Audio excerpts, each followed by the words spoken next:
Bien. Y hablamos ahora de economía en nuestro país por varios motivos, vinculados estrictamente a los números cotidianos. Hablando de números, hoy a la tarde se conoce el número de la desocupación en el segundo trimestre Estaría de en el este orden año. del 7,7.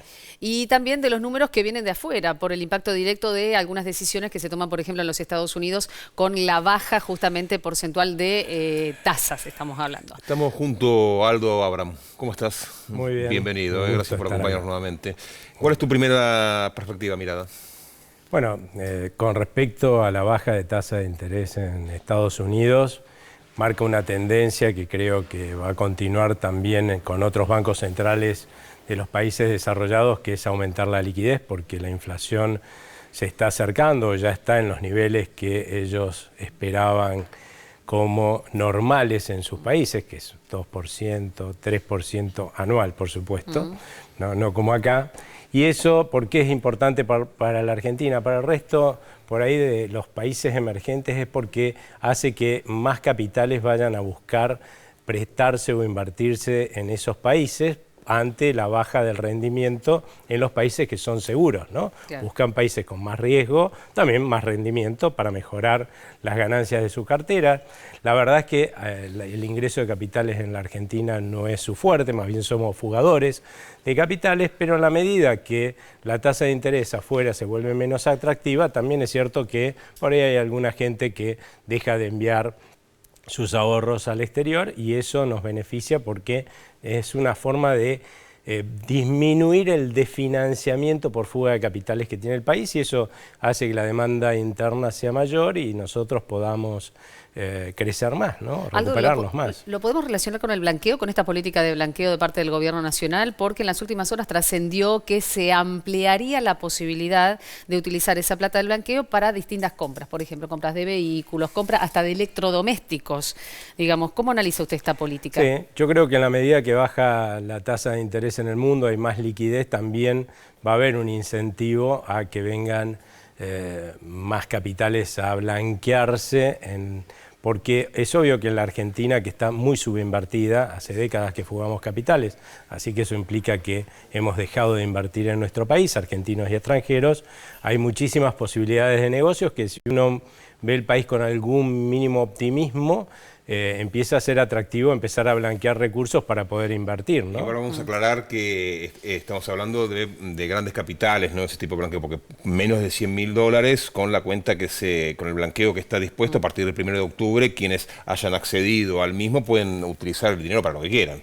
Sí, pero en general, ¿quién va a participar de un blanqueo para volver a guardar la plata en la caja de seguridad? La mayoría de la gente que está Claro, porque no se blanqueando... penaliza, no hay sanción. Sí, Esa así, es la idea. exactamente. Claro, pero, y aparte no se cobra nada, porque sí, hasta a partir de la los podés $100.000. sacar y volverla a meter en la caja de seguridad. En general, yo creo que la gente que está participando y que va a ser mayoritariamente ese tipo de participación en el blanqueo, o sea, pequeños y medianos ahorristas más bien van a participar, después vemos por qué no tanto grandes ahorristas, están pensando más bien en cambiar el auto, comprarse un departamento como inversión o agrandarse en su departamento y claro, se han quedado sin blanco y necesitan tenerlo porque la AFIP hoy controla ese tipo de operaciones. Los grandes capitales y grandes ahorristas creo que van a tener un poco más de cuidado, lamentablemente, porque todavía estamos con el cepo, ¿no? El cepo es un desincentivo muy importante al blanqueo de grandes capitales, lamentablemente, porque vos sabés que entrás, pero después cómo salís, ¿no? ¿Cómo analiza este veranito cambiario? Así lo analizan en el ámbito financiero. Este dólar que de una u otra manera se mantiene en 1.260, estamos hablando del dólar blue, y de los dólares financieros, en el marco de, bueno, ¿para dónde va? Yo creo que eso tiene que ver en parte con las expectativas que genera el propio blanqueo, porque si vamos a usar esos dólares que vamos a poner dentro de estas cuentas, hasta $100.000, aunque más no sea, todo eso va a volcarse en el mercado en la medida que empecemos a comprar autos o mejorar la casa o lo que sea que hagamos con esos recursos, ¿no? Entonces hay una expectativa de que eso va a impulsar la baja al valor del dólar. Otra realidad también es que en la medida que la gente va teniendo una mejora en la perspectiva de lo que va a pasar hacia adelante, también tiene algún incentivo a usar los dólares a dejar de ahorrar, por lo menos, a dejar de fugar capitales, ¿no? Claro, eso te iba a preguntar, ¿tiene una fecha de vencimiento este veranito cambiario? Digo, porque si la gente está sacando los dólares porque quizás los ingresos genuinos no les alcanzan para la cobertura de su presupuesto mensual y empieza a gastar ahorros, entonces hay más dólares dando vueltas en el mercado, eso hace que el valor de la moneda baje. Ahora, si mejora la perspectiva económica y la gente no tiene que seguir utilizando los ahorros y empieza a poder sostener su presupuesto mensual con sus ingresos genuinos, ¿eso no hará que la moneda norteamericana suba de valor porque va a haber escasez de moneda en el mercado? Sí, lo que vos decís ya venía pasando, ¿no? Esto de que la gente para algo ahorró muchísimo en dólares desde más o menos mediados del año pasado, para tener justamente respuesta, ¿no? Para morigerar el impacto de la recesión cuando esta llegara, y llegó, y bueno, y estuvo usando esos dólares la gente. Acá estamos hablando de otra cosa, distinta. Primero, el blanqueo no es porque vos no tenías dólares, necesitas dólares para vivir. El blanqueo es porque te quedaste sin blanco, o sea, sin dólares en blanco, claro, para hacer un gran gasto, ¿no? Es otra cosa muy distinta, eso son otros capitales, claro. Y lo otro es que en la medida que vos vas viendo que las cosas por ahí parece que se están ordenando, que la inflación está bajando, parece que quizás vamos a un país más o menos normal, lo que te motivaba a vos a ahorrar desde mediados del año pasado hasta donde pudiste, ¿sí? Hasta que te agarró la recesión y te bajaron tus ingresos, en realidad fue el temor a una crisis. En la medida que vos empezás a tener menos miedo a una crisis, lo primero que haces es dejar de ahorrar, ¿sí? No usás los dólares que tenés. Si tenés capacidad de gasto, estamos hablando, claro, dejás de ahorrar y eso significa menos demanda de dólares en el mercado. Y eso también hace que el dólar baje. Ajá. Consultarle ahora por otro número, porque es un número negativo. Estamos hablando del PBI, 3,4% por abajo en los primeros 6 meses. ¿Cómo se entiende entonces esta expectativa favorable en el marco de un PBI que da un resultado totalmente contrario?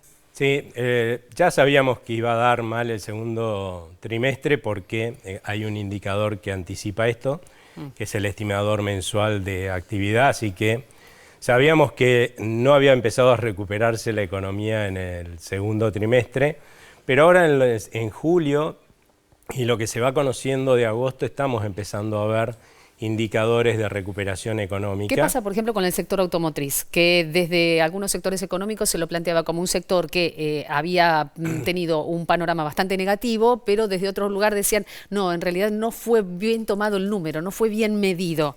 La realidad es que por ahora la situación está, claro, pero la situación está complicada. Sí, lo que pasa es que cuando uno tiene una recuperación económica no es que de golpe todos los sectores de la economía empiezan a crecer. No, hay algunos que siguen cayendo, otros que se estabilizan, con suerte dejan de caer, y hay un conjunto que es más grande que el resto, que empuja la economía para arriba, y en la medida que se consolida la recuperación económica, pues ahí se van sumando el resto de los sectores.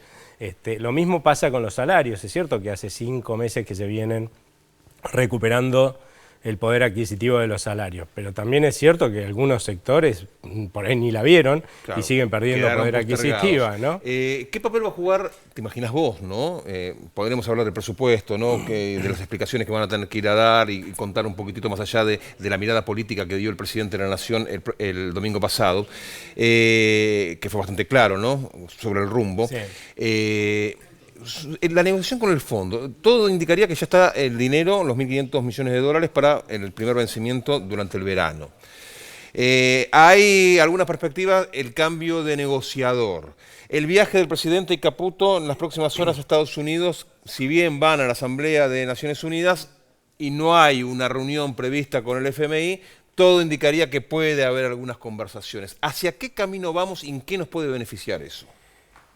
A ver, yo creo que soñar con que nos van a dar 10.000, 20.000 millones de dólares, como hablan algunos, me parece muy lejano de la realidad, pero claramente la Argentina está haciendo un cambio respecto al pasado fenomenal. Si cualquier otro presidente hubiera asumido y le hubiera planteado al Fondo Monetario Internacional a principios de este año como parte del acuerdo que no solamente no iba a tener superávit igualando sus gastos totales con sus ingresos totales, sino que por ahí iba a tener un déficit incluso, o sea, iba a gastar un poco más sin contar los intereses, ¿sí?, de lo que le iba a ingresar, pero muy poquito, un punto porcentual del PBI, le hubieran firmado un acuerdo como el que tenemos, porque realmente nadie esperaba que se pudiera hacer esto de igualar el gasto con los ingresos. O sea que para el Fondo Monetario Internacional la Argentina está con buen rumbo, ¿sí?, y por lo tanto creo que en la medida que sigamos así, pero superemos un problema, porque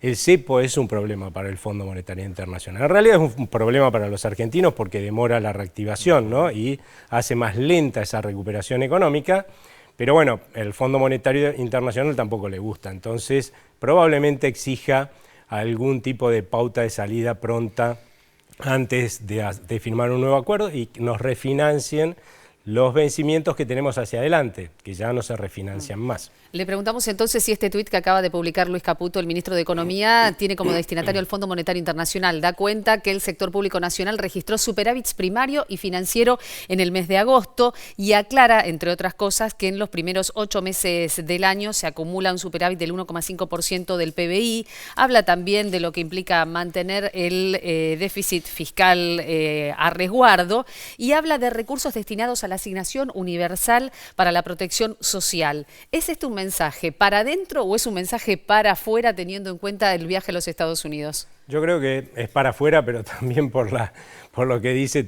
para adentro. Y para afuera no solamente por el Fondo Monetario Internacional, ¿no?, porque yo creo que una de las cosas que tuvo como objetivo el discurso del presidente del domingo a la noche no es decir, miren muchachos, en 2025 vamos a seguir con esto de igualar los gastos con los ingresos, porque si vos no tenés quien te preste, ¿qué tenés que hacer? Igualar los gastos con los ingresos, más allá de que, porque la única forma de no hacerlo es seguir financiándote con el Banco Central y ya dijeron que no lo van a hacer, o sea, conclusión, tenés que igualar los gastos con los ingresos, o sea, eso de novedoso no tiene nada. Ahora, ¿qué es lo novedoso? Que fija una regla hacia adelante. Y el mundo nos está mirando cada vez más asombrados porque nosotros, por justamente votar gobiernos que sistemáticamente gastaban por arriba de sus ingresos, nos llevaron a 9 cesaciones de pago. O sea, tuvimos 9 reestructuraciones que, para que la gente entienda que es una reestructuración de deuda, les dejamos de pagar lo que correspondía, les pagamos mucho menos de lo que correspondía. De golpe que te empiecen a anunciar, miren, esto no lo vamos a hacer más, es una señal. Aldo, muchas gracias.